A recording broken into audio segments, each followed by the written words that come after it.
云林县政府开超过4亿来进行着山野大道的拓宽工程，讲目前工程的进度已经超过90%，即摆嘛开放着第一阶段通车。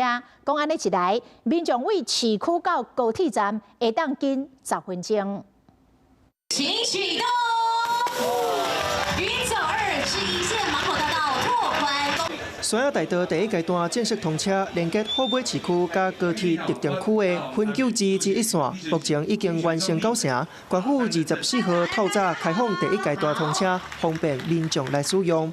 云林县交通公务局嘛指出，目前还有300公尺的路段还未完成用地取得，会继续甲地主来沟通。那这当中大概是30米的拓宽，中间我们还保留了原来的这个芒果树在上面哦。那中间有人行步道以及自行车道不只是可以在这里运动休闲，甚至以后也可以成为一个市集的那我们可以连结从文科路一直到我们建成路了那是我们虎尾新旧城区的一个串联。